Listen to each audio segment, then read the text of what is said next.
Okay, today we're going over how to use coordinates in order to solve for midpoint and distance. So we have the following example here. So this is a midpoint problem. It asks us to find the midpoint of AB. So the first thing I need to do is get my coordinates all labeled for my graph here. So if we look here, A is located at 1, positive 2. So my x value is 1, my y is 2. B we already know is at 1, 2, 3, 4, negative 4, and then 1, 2, 3, so negative 4, 3. And C is located at 0, negative 1, because I don't go anywhere, and then I just go down. So 0, negative 1. Okay? So I'm going to use these colors in order to identify each of the following points, where A will be black, B will be blue, and C will be red. And I'll stay consistent throughout the video. So I need to find the midpoint. I have the midpoint formula demonstrated here at the top of my page, where I have midpoint of x comma y equals the average of my x's, or x1 plus x2 divided by 2, comma, my y coordinate will be located at y1 plus y2 divided by 2, which is also the average of the y's. So a key takeaway that you could say is that I'm taking the average of my x coordinates and y coordinates to find the new coordinates of my midpoint. Okay? So let's work some problems. So I need to find the midpoint of AB. And so if I am doing that, then I need to label my parts first, because the number one error that students make when they're doing these kind of problems is they plug stuff in the wrong spot. So I'm going to make A my x1 and my y1. So I'm going to have 1 and 2 for A. And B, I'm going to have negative 4 for x2 and 3 for y2. And so now I just need to plug stuff in. So using the formula x1 plus x2 over 2 and y1 plus y2 over 2, we're going to plug stuff in. So A is my x1, so I'm going to have 1 plus and everything over 2. I like to go ahead and write everything that's not going to change out first. My y1 is a 2. And then for B, I have negative 4, which I can check with my stuff, and 3. And so now I add things together, and I end up with negative 3 halves, because negative 4 plus 1 is negative 3, plus 5 halves, and I can leave it in that answer. Okay? I could also write it as a decimal if I want, but this is the better, more exact answer. So negative 3 halves, 5 halves. And if we were to come to our graph and kind of check, this is like negative 1.5, so if I go over 1.5 and I come up, well, I should be at right around 2.5, so 1, 2.5, and it looks like it checked out okay.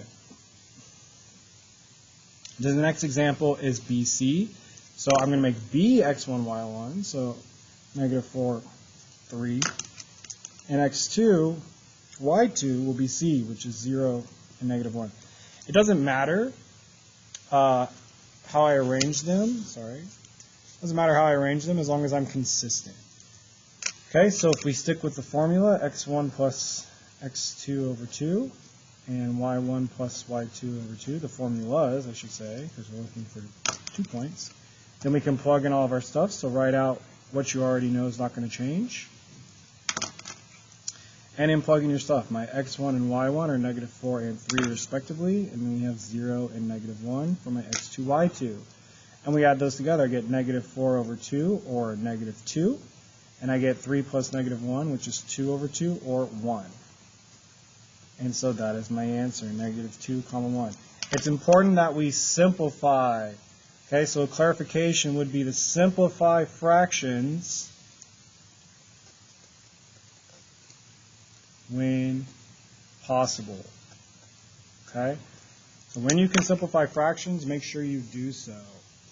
All right? So those are some examples on midpoint. Next up is distance. Okay. So we have our distance formula. My points are still the same. A is at 1, 2, and C is at 0, -1 still. Okay. This time I'm using the distance formula located at the top of your page, which is the square root of y2 minus y1 squared plus x2 minus x1 squared. So once again, the key thing, the big takeaway, is make sure you label your points. Make sure you label your points. Because the number one error that students make is plugging in points wrong. Now, d equals the square root of parentheses y2 minus y1 squared plus x2 minus x1 squared. So we're going to go in, we're going to plug stuff in. Once again, I take the square root of all my stuff, but notice I didn't do my parts first. I need to do that first. It's a and b, so once again, I'm going to make a my first point, so 1, 2. And I'm going to make b my second point, -4 and 3. And so now I'm going to go through and I'm going to plug stuff in. So I have parentheses, parentheses minus squared, plus parentheses, parentheses minus squared. And I plug stuff in. Y2 and x2 are 3 and -4 respectively. And then we have 2 and 1. So I have 3 minus 2 squared, which becomes 1 squared, plus -4 minus 1, which is -5 squared. And I get 1 plus 25, square root of that, or the square root of 26. That is the exact answer. So again, you could give me the decimal, but if I ask for the exact answer, I want the square root of 26. So this is exact. But if I was going to round, then I can just do this step and plug it into the calculator. Okay, because the calculator will give me a decimal. Now, a key clarification is that, one, distance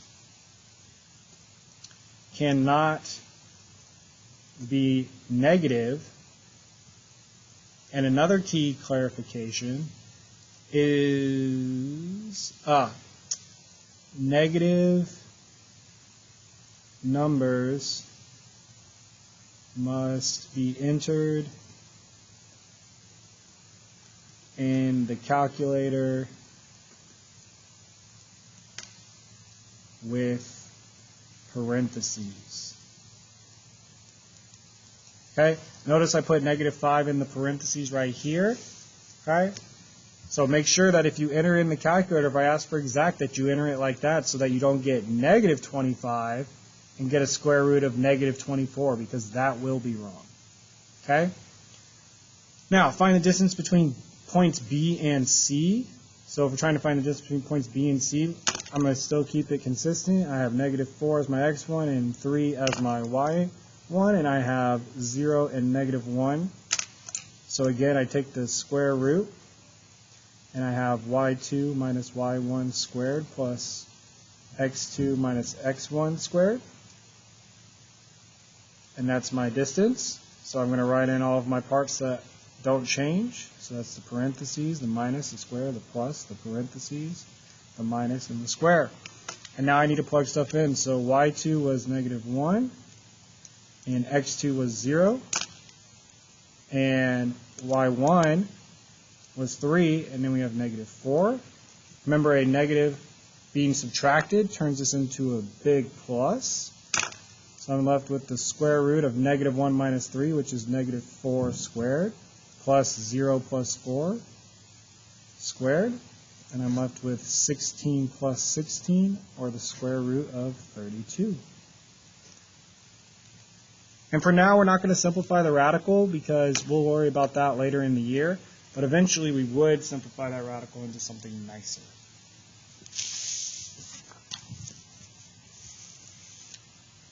All right. These next two problems ask for the distance and the midpoint, so I'm going to go ahead and work them out. So I have these 2 points. I need the midpoint. So we have my x1 plus my x2 and my over 2, and my y1 plus y2 over 2. I'm going to call this x1, y1. Let me do it in different colors so that it's 6 out more. So x1, y1, and x2, y2. Okay? So I have my x1s and y1s, so 4 and -10.